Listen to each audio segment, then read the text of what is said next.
Welcome to In the Cut, the show that gets you up close and personal with BN and our community.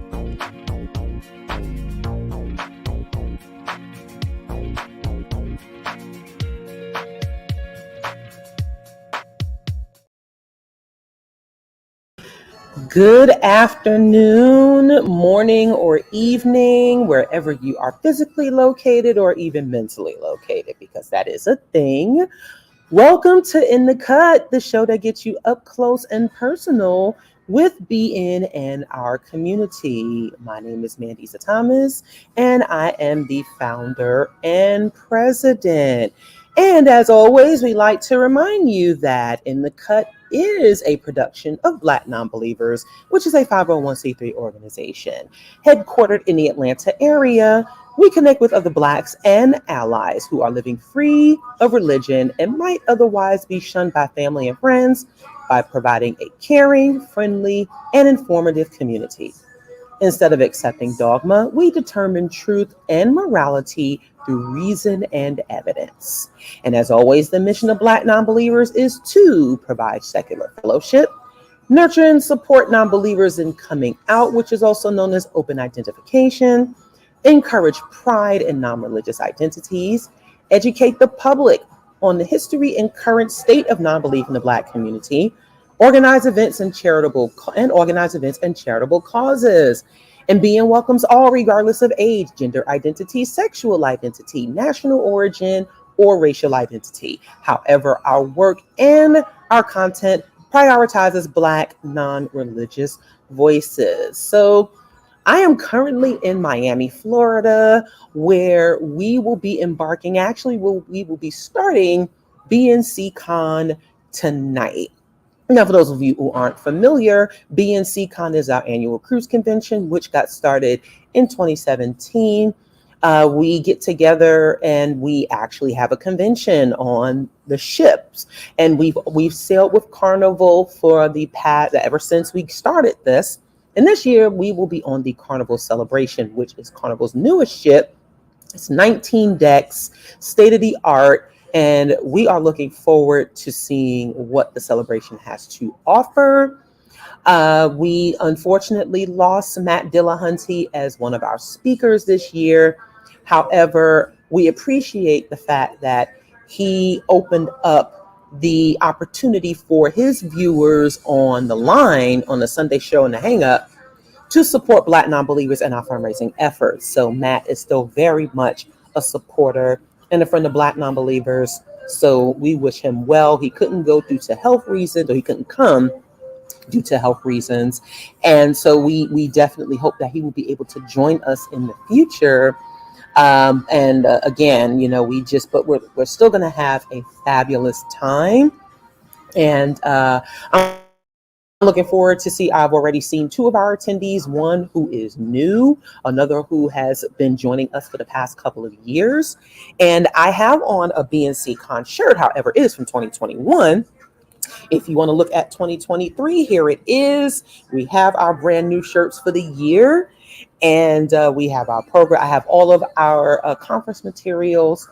And if you are in the Miami area, you can join us for a little hangout and get together at the Hampton Inn Miami Blue Lagoon, which is right near the airport. So we hope you will join us for that. And also, please know that support for this event, like most events, does depend a huge amount or a lot on the support that you give to us as an organization. And I'd like to shout out our sponsors this year, Compassion and Choices, who has been sponsoring since 2019. Shout out to Brandy, Zena, and Kim, the executive director, and everyone over at Compassion and Choices for their support for this event. One of their team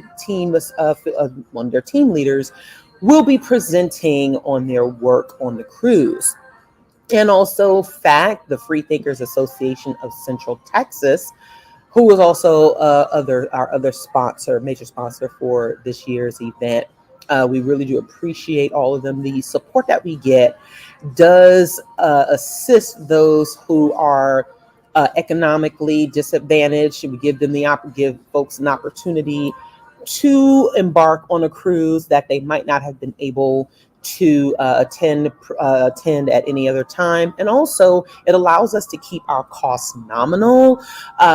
Cruises can always be paid in deposits and increments. However, for this event of its kind, do know that it does take, and especially as a nonprofit, we do receive incentives for booking on any cruise line as a group, which helps us a lot. But also, again, it really helps us with the type of activism that doesn't seem normal, but it is. Because when people see us out in the open and they're able to have conversations with us, asking us about the organization, what we stand for, what we do, and we run into other non-believers on the ships. And even if folks aren't non-believers, we have really good conversations with people because we get a chance to have fun together. We get a chance to learn about other people, their backgrounds, where they're coming from.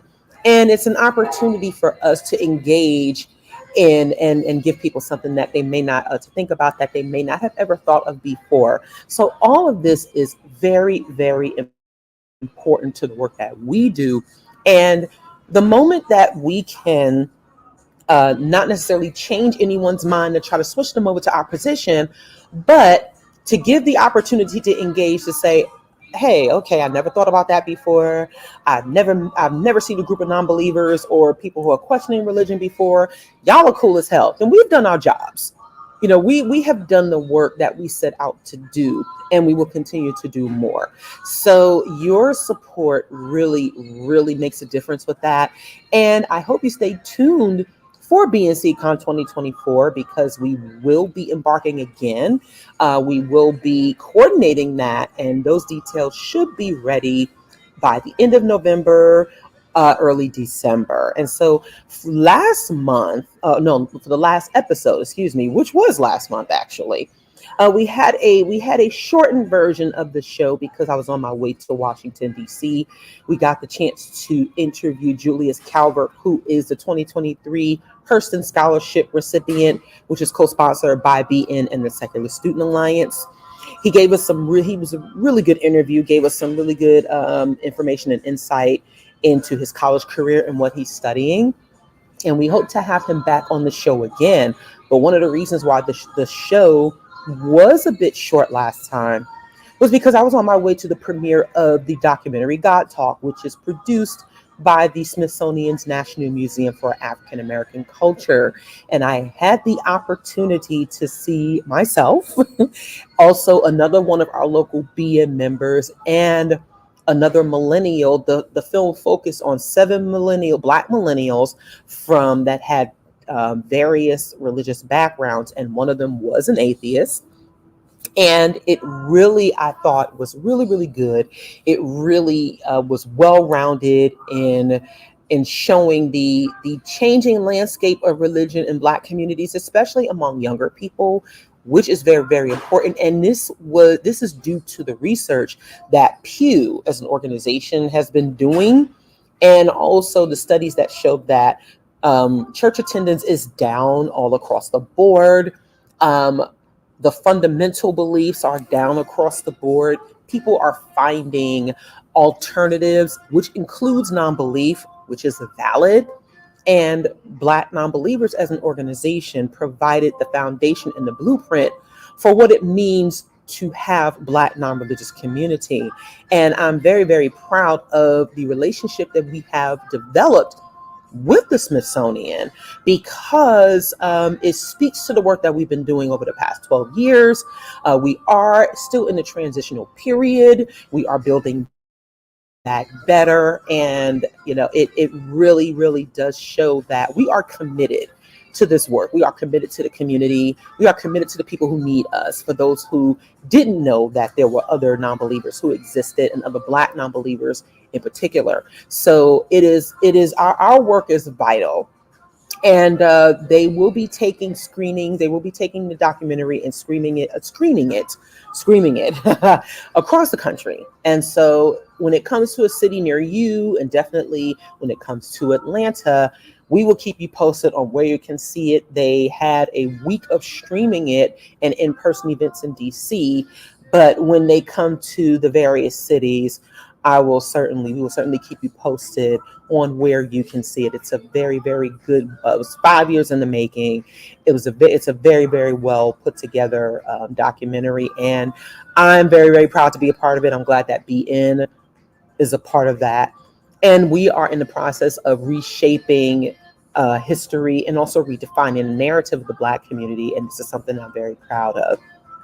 But now we are ready for our interviewing our special guest today, who is a longtime activist, being day one member and collaborator, my friend and sister Charone Pagett.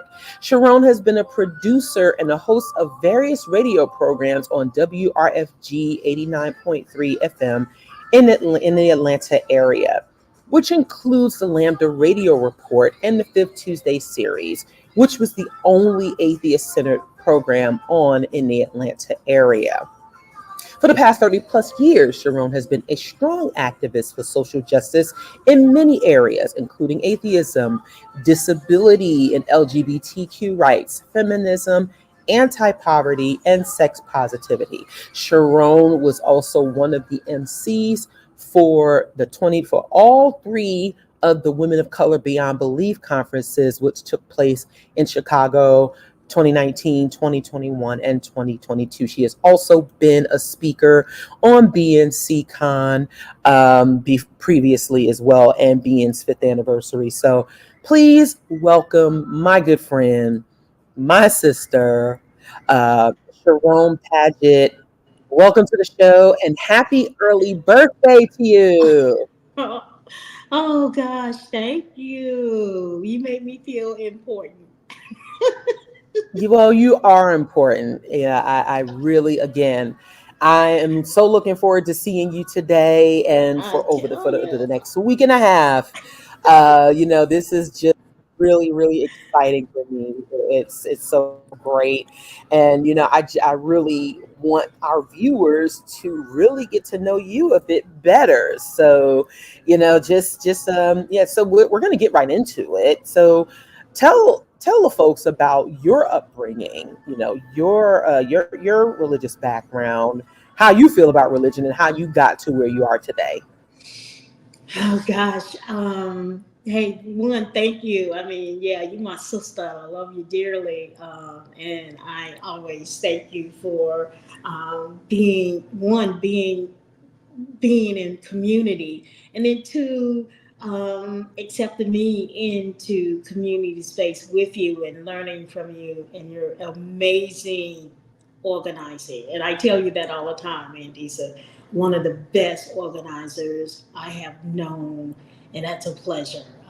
And it's a skill, and it's a value skill. I feel that I was born in as an atheist. More than just like not knowing about religion as a child, but always questioning. And there was something about hearing Genesis and I'm a legally blind, and I went to a school for the blind when I was in the first grade. And so this school, even though it's a state-run school, we would have to. It was very religious centered, and I found myself vaulting against that with questions. So there was this reading on Genesis, and I was just like, "Well, huh?"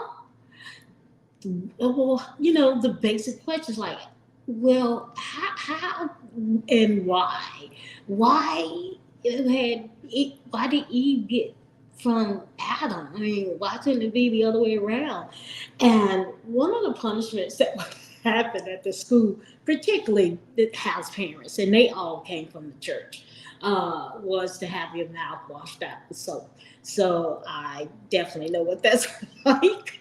And I got punished by putting in the closet because I would ask these questions, and we would have to pray. We had devotional every night before bed, and they gave us chances to pray. Each one to say the prayer out loud. And I know a lot of the kids were like, "Yay, I get to do this today. I get to pray today." And I'm like, "I ain't doing that. Why?" And you're not gonna like what I'm gonna say. And I was a wild child. I'll just put it like that. And so I was like, not gonna do that. It didn't make any sense to me. So that's why I say I feel that I was like really born an atheist, like antagonistic, not in a bad way, I don't think.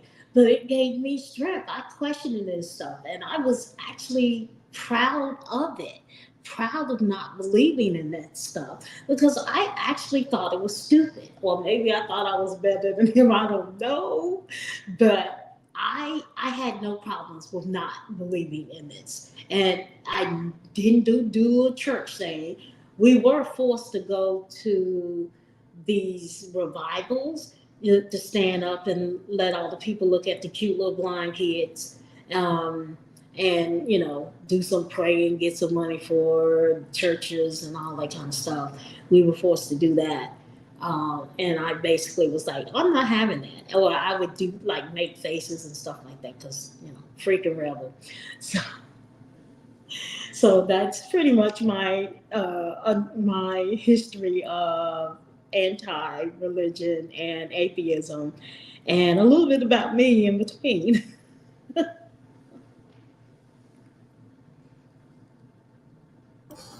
Yes, so we love rabble rousers like yourself, Sharon. So tell us a bit more about at what point did you actually decide to say that you were atheist, and how it helped develop with your queer identity and your activism as it stands now? I know when I was uh, when I the first university I went to was Appalachian, and I would always say I want to take a class that looks at religion from a scientific point of view because I didn't hear the word atheist. And so I really did want to look at religion and I wanted questions answered like, what the fuck? Oh, sorry. Like, what? How did people think of this stuff, And to really look at it and unpack it. So I said, well, I want to take classes that look at it in that way. And honestly, I think, and I'm like a lot of other people who came across actual discussions of atheism through Matt Dillahunty and Atheist Experience.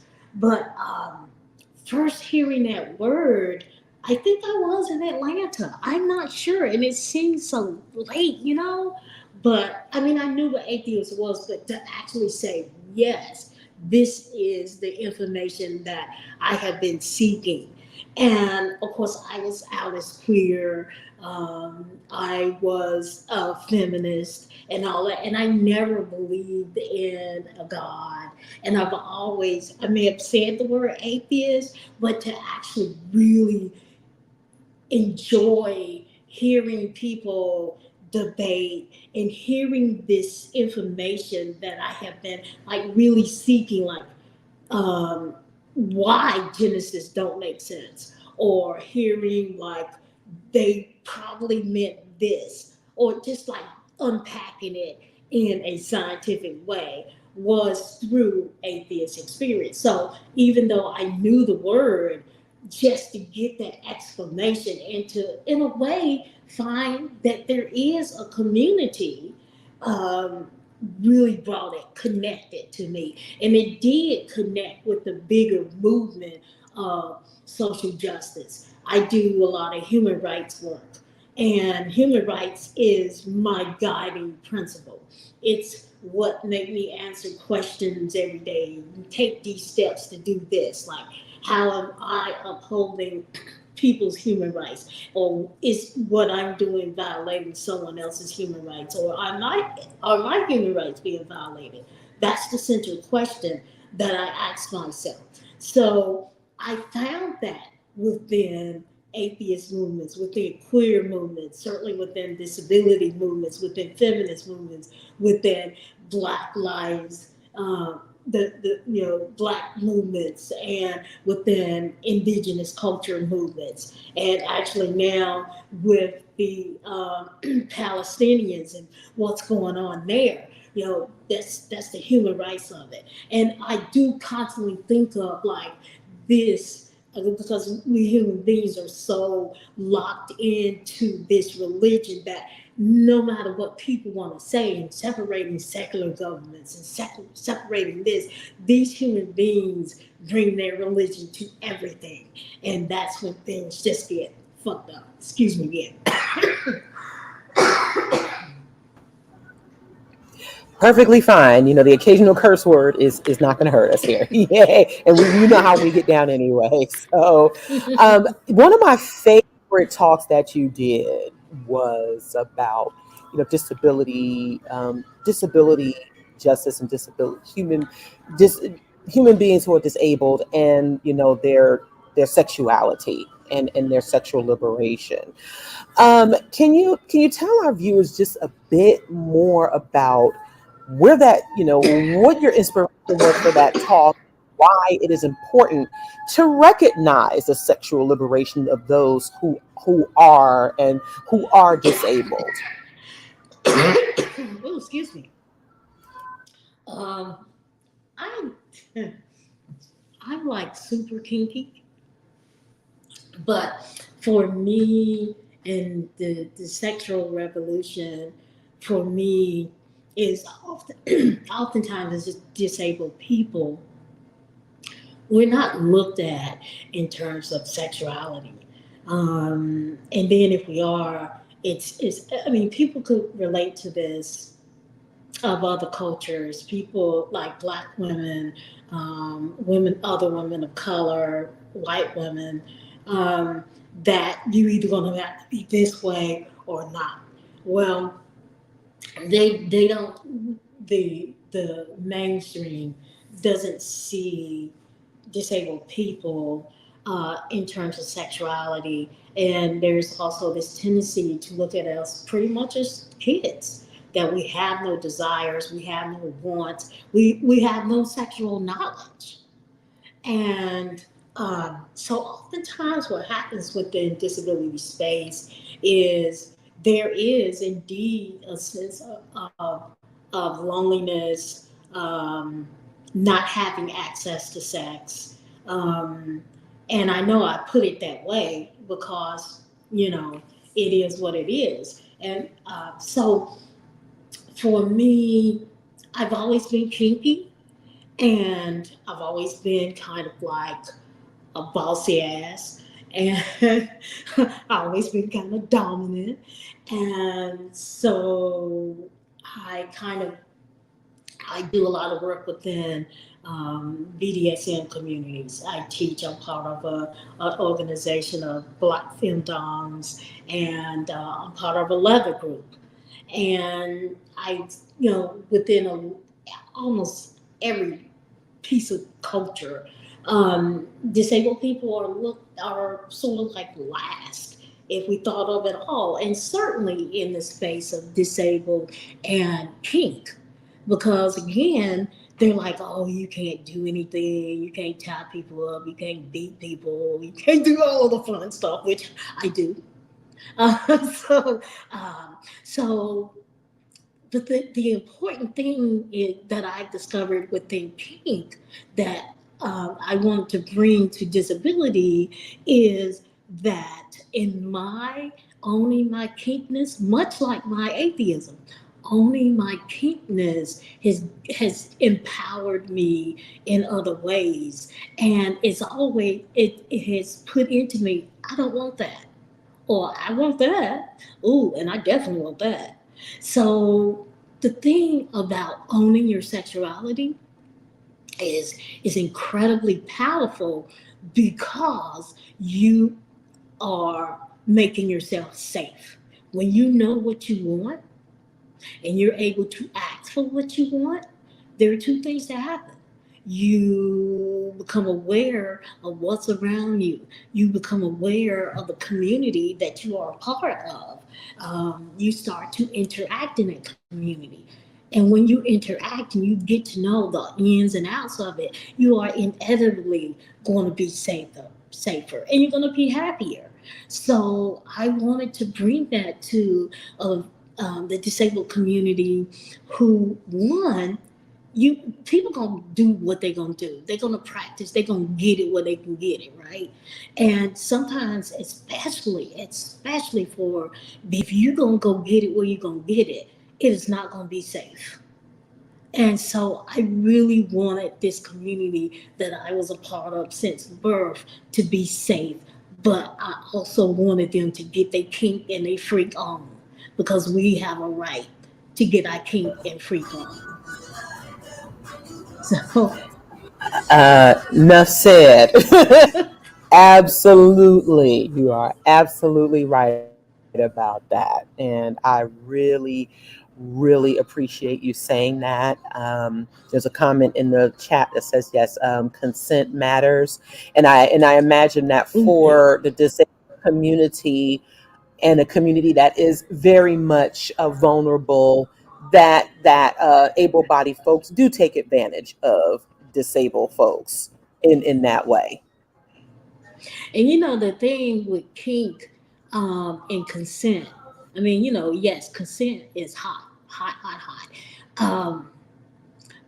When I do workshops for disabled people, I make the connection that kink is so, not kink, consent is so important in our lives, because oftentimes when disabled people, when we are under the system, they feel that we don't have consent. They take our information and they do this with it. People will come up to people in wheelchairs and just grab their chair and think that they want to go that way. When when you deal with people with disabilities, you ask for consent, and how you can do that is like, how can I help you? What are some ways? What is the best way for me to help you if you need help? And so consent in that way. So we look for those cues sexually, all of us do. That we should be looking for the cue of consent, enthusiastic consent, right? So as disabled people, we look for that cue of consent, that word of consent, period, through life. And all of us really should be doing it. Consent is a yes, is an enthusiastic yes about everything.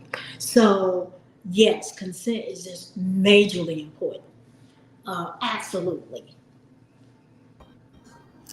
Yes, indeed. And like I said, like it was said in the chat, and you've known this, we during our programming, we always have what is called after dark sessions where we speak on sex, sexuality, and things related to sex education, liberation. And this has been being since day one, which will lead to my next question. You have been a being member and collaborator since day one, since 2011, when we first got started. And you've seen us through our triumphs and our challenges.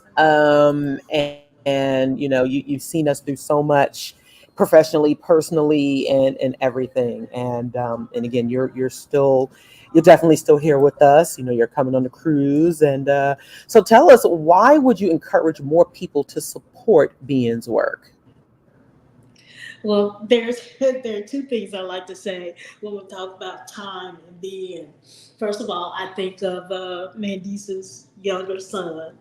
I think of Miles opening the door going, "Hi, I'm Miles." And now he's like this tall.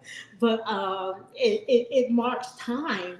But from the very beginning of being, there have been strong meetings. There's not been a meeting that that has not been strong, and there's been new people each time, and it's important. And I actually learned this through being, that since I didn't. I didn't grow up in a what I thought was a non-religious community. Actually, now they pray every step of the way, but because I didn't hear none of this stuff from my parents, and I didn't go to church, and I never saw them go to church.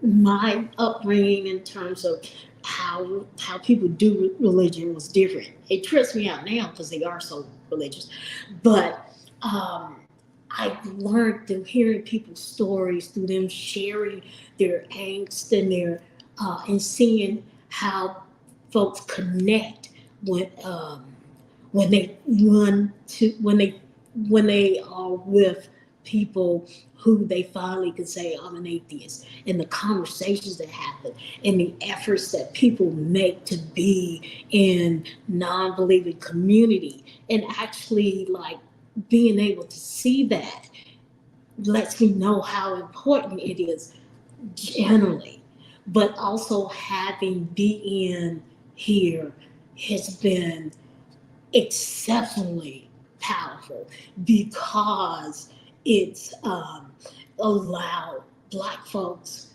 to connect out of what I seems my family seems to be now, like this very heavy cloak of religion, and again talking about human rights, BN is providing at least three, four, five of the human rights articles, the articles of human rights, right? Like the first one, everyone has a right to a sustainable and enjoyable living.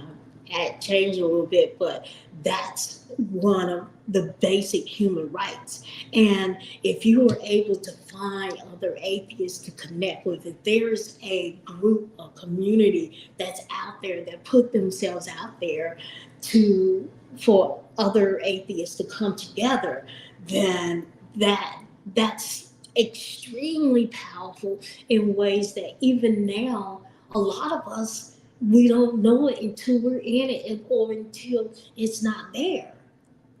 I mean, like this cruise is freaking magical. I know we don't believe in superstition, but the power of being open and honest and knowing that who you are is open and honored is so just powerful. It allows other things to happen, and that's what this BN allows for, because we all get involved, because we connect. We are constantly building, and people are seeing. I mean, we've had people come up to the table and be like, but they see it, and they may be a little bit threatened, but they see it. And I like to think that BN has definitely had, and it has had a hand in the fact that there are more Black folks that are like walking away from this church and this belief system. Yeah, I think so as well. It isn't our intention to simply, tell people to leave, right? If they happen to do so as a result of seeing us, as a result of talking to us, and they make an informed decision, even if they are shocked at first, then guess what? That is always great, because again, autonomy is also very important to us as well. So, but yes, and again, I remember you were at the taping of the God Talk session in Atlanta. That was at Spelman. And that all of that is a combination of that. And so, it's just been great to have you as a part of that journey and documenting that journey, documenting the fact that now there are entities and institutions that focus on Black voices that are now including the Black atheists and non-religious Right. voices. And that is in no small way due to BN's existence. And so, I'm really, really, really happy that you're a part of that. It's just amazing. I'm not going to cry on camera, but I know we'll probably be doing a lot when we're here in Miami. But speaking of, since this is our cruise show, tell the viewers how you got into cruising and Look at how you is kind of cruising laughing. good. Yeah, I know, right? Because I already know what the answer is. But tell the folks how you got into cruising, and how is it, and how do you think it helps activist spaces? Um, Dee's is laughing because now I'm in a cruising group on Facebook, and she was just like, "Really?" And it's all her fault. So I first time I've ever cruised, I was on with the Seacon, and I think it was the second one. And the thing about uh, what makes the cruise so special. When I got on that ship, before the ship started sailing off, I was like, how can I get back on this thing again? So I was hooked from the beginning. And the thing that makes the cruise, the Seacon, so strong and so part of the activism is that, you know, it's the opportunity to connect in a different space, the opportunity to really get to know people, to really get to share different experiences that are away from the everyday experience. And when you build something, when you do something different, they even say this in relation to going on dates and relationships, is when you with other people and you're doing a new experience together, or in a different place and you're doing something different, it builds this bond that that of course, building bonds continuously build community. And this is an environment, the cruise is an environment where we really also, it's fun, it is major fun, it is totally fun, but we also get the educational side of it when we in this environment get to hear about the community. This to me is one of my favorite places to hear what's going on in the community, what sort of things are people doing when they present things. I thoroughly enjoy it. And go run and get some real good food, on the ship. Go get some food and come back and sit and listen to presentations. I love that. And all of the presentations have been amazing.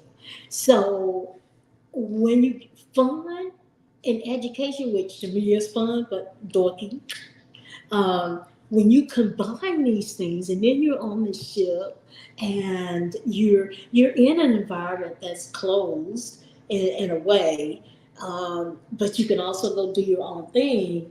But I mean, that really makes it special and it really makes it stronger.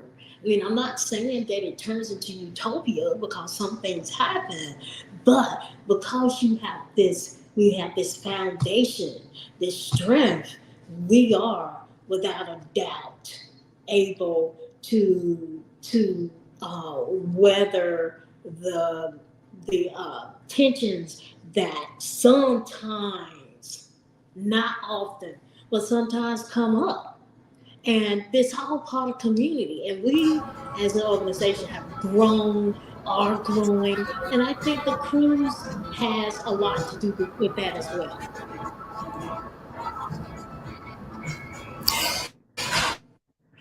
You are absolutely right. And yes, I do love when you tell a story about how you got bit by a cruise bug because Oh, silly. I do like, I know, right?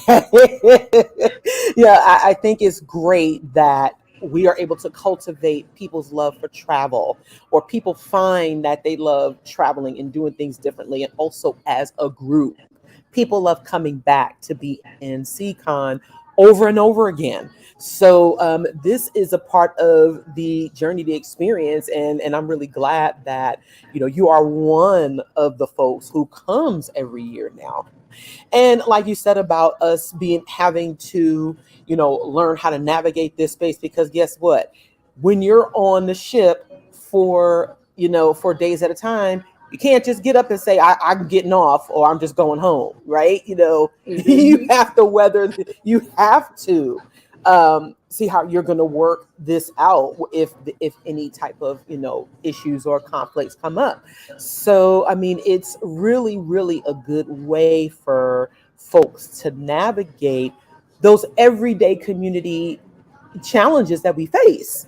So I just find that and I don't think that some people look at it that way. Mm-hmm. And, there are some who come on the cruise, they have a good time, and it's great, right? That's what we want. But also when we are putting in the activism piece to it, it means a lot when you are in a space of folks, especially with like-minded individuals.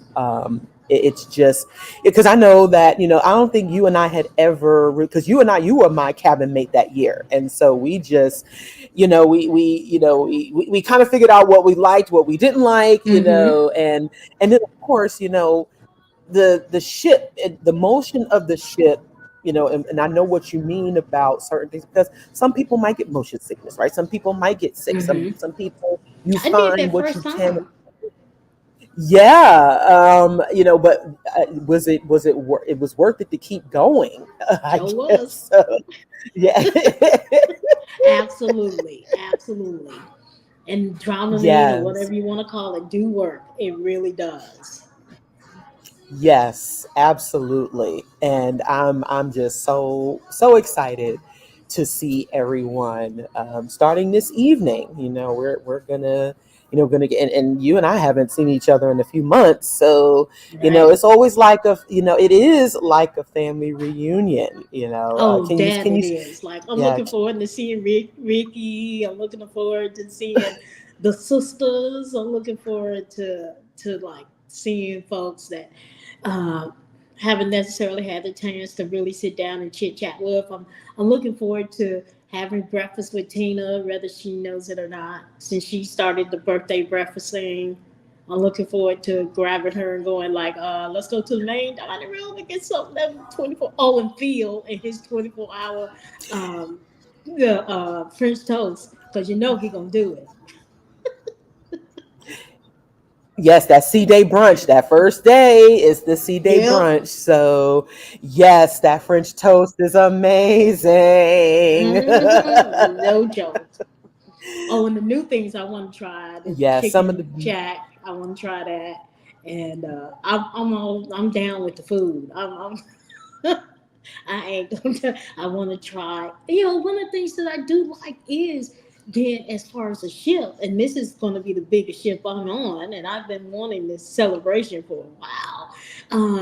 But to get to try different foods, if I want to go out on the porch, I will. I will also give to Mandisa that first time I was on the ship, we had a balcony. And I was like, oh, yeah, got to do the balcony. I did have a ocean view one time, and that was nice, but there's just something special about a balcony, especially if you're going to be there for 7 days, 8 days. So, yeah, yeah. I'm I mean, blaming it granted, all there's on plenty of you. open space.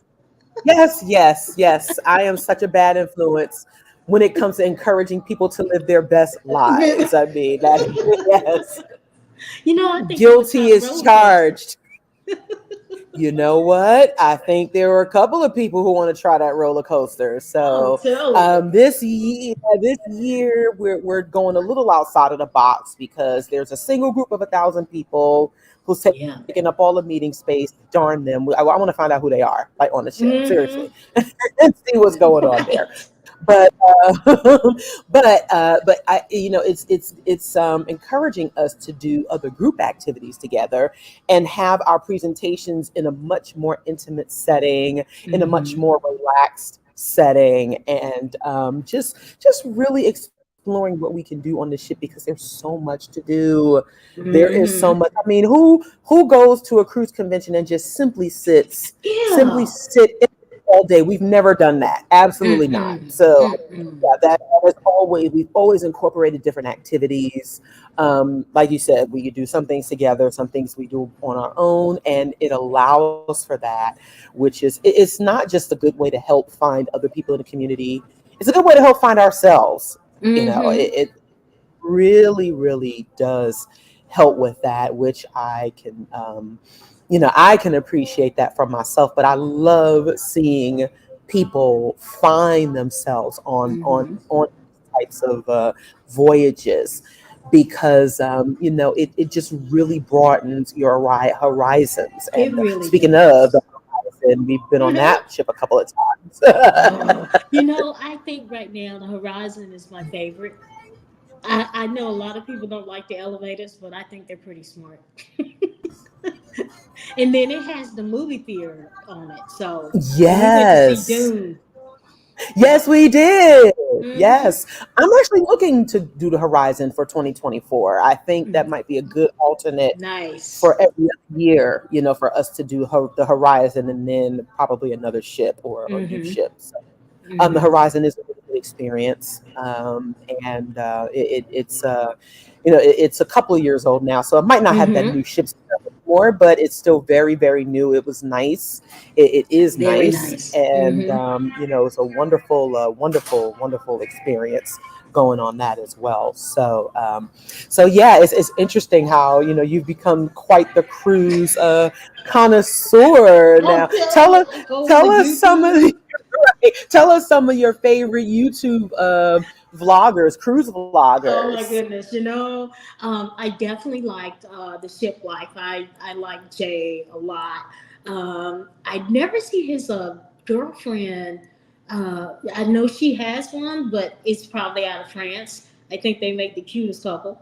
I like La Vida Loca. I think that's what it's called. I like him. He's good. He's a gambler, so I check out his gambling stuff too. It's amazing. Yeah, that's I'm Tony watching Lolito Tony. Loca. Yes, I Tony, do yeah. like Tony as well. I Uh-huh. like Emma. I haven't heard from her that much lately, but I do like Emma, and I like the two guys. I like them a lot too. That are from England, and they always try the food, and I can't remember their names right now. They're fantastic, and they was on. Yep, I pretty much check them all, and I like the family with the little girls. Yes. Yeah, and then there's a group. I wouldn't be surprised if this 1,000 number is one of those folks. The ones your boy Stanley and his wife. They're good. I be checking them all out. Even Dan, family vacation, whatever his name, the guy, the cameo, the Don. other guy, Don. Don. Uh-huh. See, you know him. I I like like him AK too. Adventures. I cannot remember Yes, their that's name. They're a them. black couple. They're good Mm-hmm. too. Mm-hmm. Yeah, and I like when they run into each other. I I love know I've that. seen. When the celebration first set sail, their inaugural voyage, they all were there, and I was getting into it. I was like, "Oh look, there's oh look." I was like, "Wait a minute, I'm not." I really It's a can't, and I spend. I'm trying to not be a cruise evangelistic person. Cause I was in Dollar Store and somebody was talking about a cruise and I was like, hmm? And then I went up to him, oh, so you been on a cruise? It is something, and we are going on a cruise. The family's going to do a cruise, which of course you invited. Yeah, hey, I'm here for it, and I love the fact that my cousin, shout out to my cousin Cheryl, she and I went on a Mm-hmm. cruise. We went on the Conquest at the end of last year, the one that you and I went on earlier last year, and she Mm-hmm. enjoyed it, and so she's trying to incorporate like a cruise into our next family reunion. So Oh, nice. Yeah. because we do see family reunions on cruises. You Yes. we're not not the only ones who have cruise shirts. So Yes. many people that, and I love the fact, like you said, you were talking about the decorations, right? Mm-hmm. The culture of cruises is that you make it your own and you make it Yeah. something special, which is what I love about it. Mm-hmm. Folks are celebrating different things. There are different travel groups, and it's fun to get into that. It really, And really is. I enjoy that so much.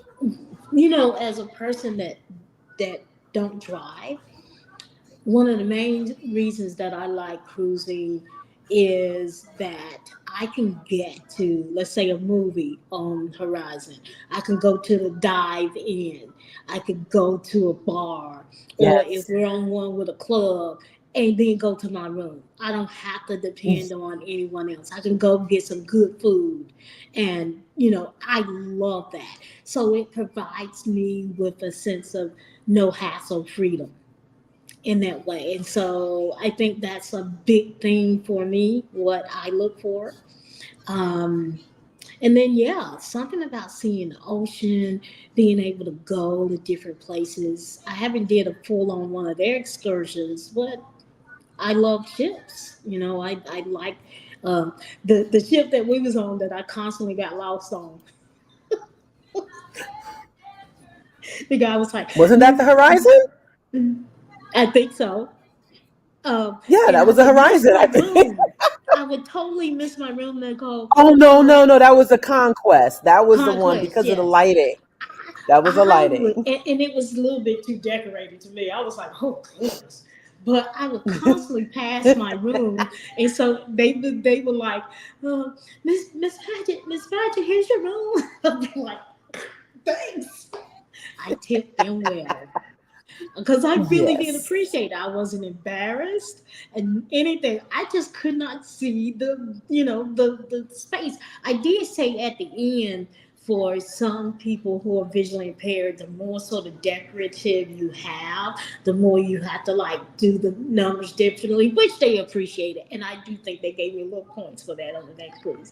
But um I did it didn't bother me because one, that was really sweet of them. That lets you know that the people that are there who work, they do look out. They looked out for me. They were like, this should really be that. And they wasn't laughing, they were caring.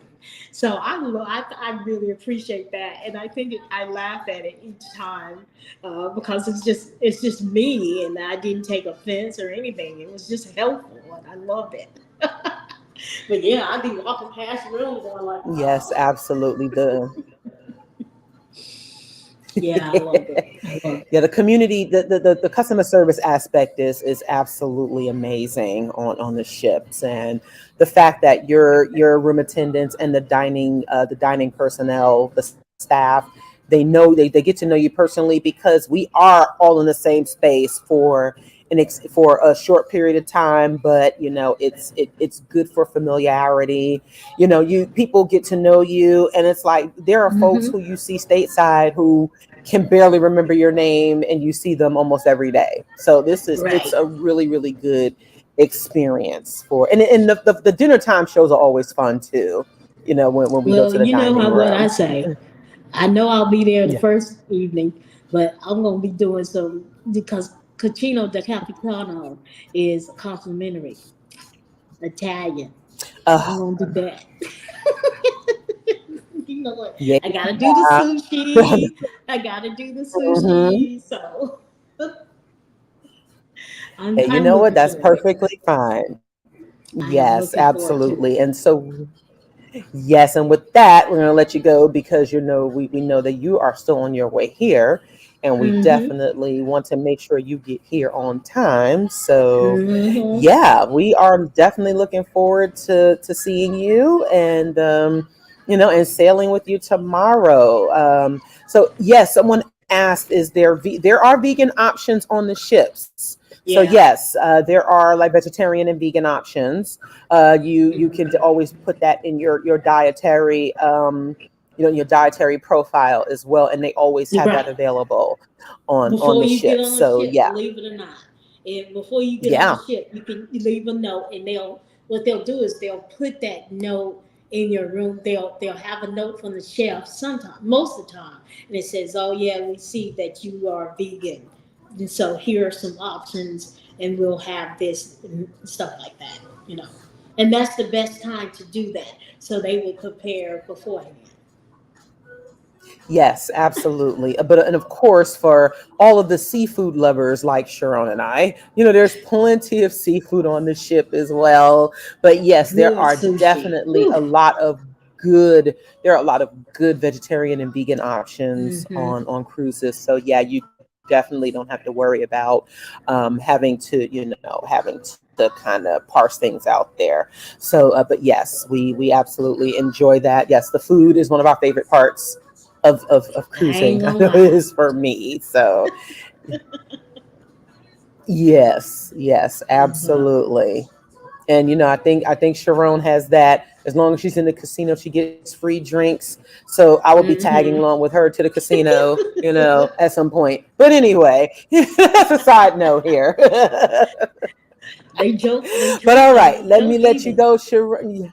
Okay. Oh yes, honey. Yes, they definitely are not. They are heavy-handed with that alcohol. So you might want to be careful. And it's not a requirement that you drink. We do have some Seacon attendees that Right. don't drink alcohol at all, and there are other options for beverage, Mhm. non-alcoholic beverage on the ship. Just a FYI. So there is Right. something for everyone there. And as far as dietary, and also as far as like your entertainment preferences or Entertainment. what you Mhm. like. Like if you Yeah, like because most of the ships. shows, Oh, if you mm-hmm. like shows, if Yes. you like trivia, I think this one will have like Yes. Family Feud, all of these things, and you can participate I in a think lot of it things. does. Hmm. Yeah, and of Mm-hmm. course, There's you know so what much we do. interactive. You know we're gonna get our karaoke on. Yes, we do Hmm. karaoke almost every night. I did bring a deck of playing cards for the we I was started the getting ready to spades say, y'all just tournaments got the last year. spades. So yes, we are going to start doing that again, and yeah, it's just such an amazing bonding group experience where we learn a Yes. lot about each other, we learn about ourselves, and we learn about community. You learn more about what being does as an Hmm. organization, and what we try to the experience that we try to provide for everyone. So we And we definitely learn hope about that. the the non-believing atheist community Mhm. in these Yes. educational talks. So it's fantastic all around.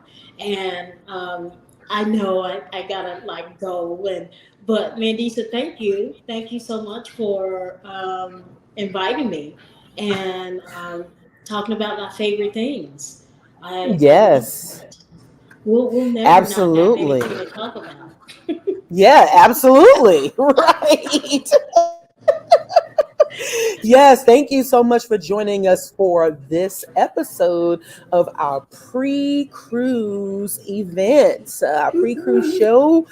We are looking forward to having a fabulous time. We are going to be taking many pictures. I think there's going to be some video shot as well. So look for us.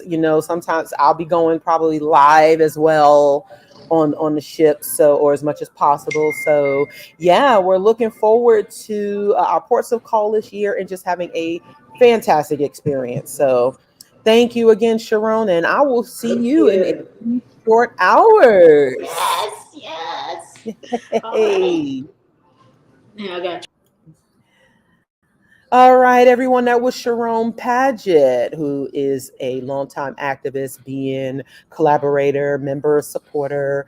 And please do listen to Sharon on WRFG's Lambda Radio Report. That can be found in their archives at wrfg.org.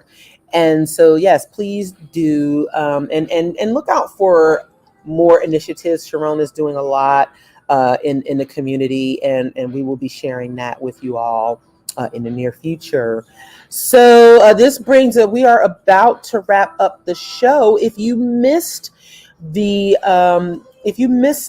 live stream streaming of the 2023 Secular Day of the Dead, which is also known as Dia de los Muertos. If you missed that online program on November 2nd, which was also my son Isaiah's birthday, happy belated, once again, happy birthday to him. He turned a big 18.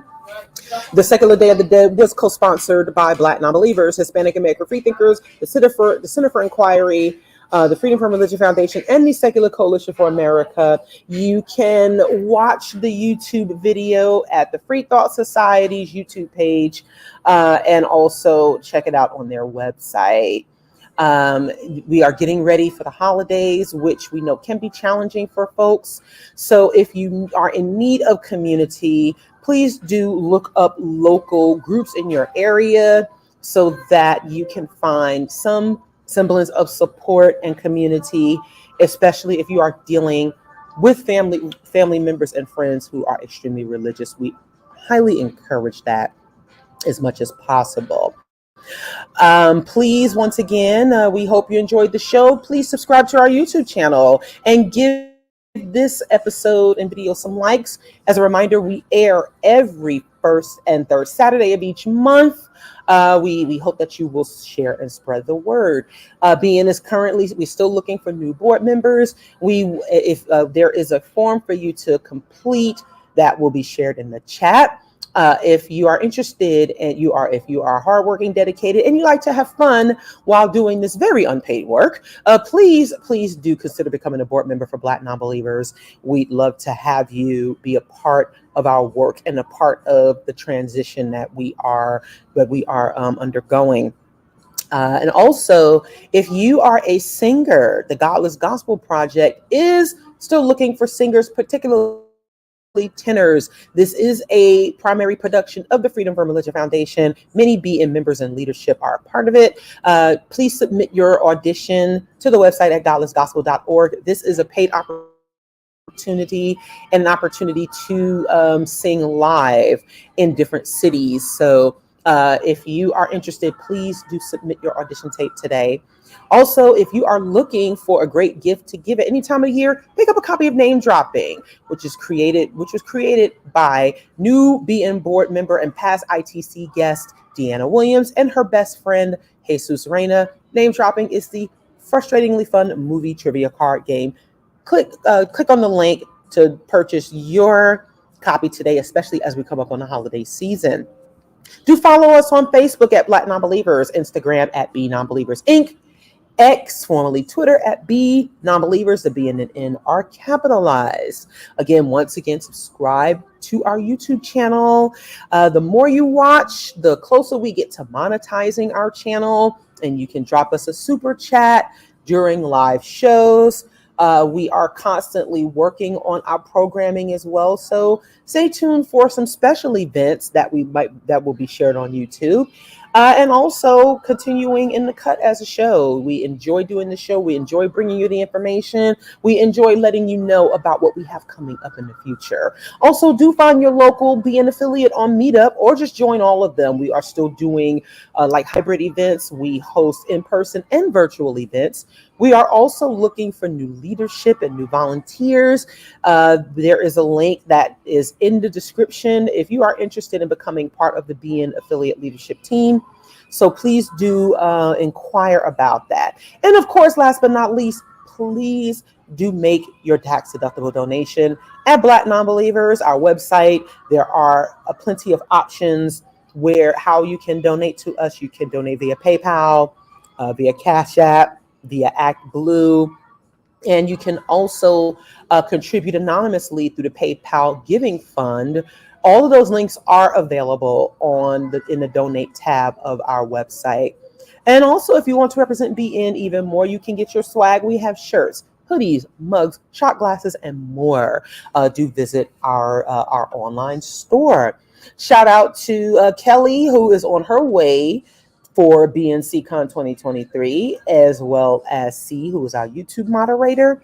So thank you all very, very much. We hope to see you next time, and we hope that you will join us for BNCCon 2024. Bye-bye.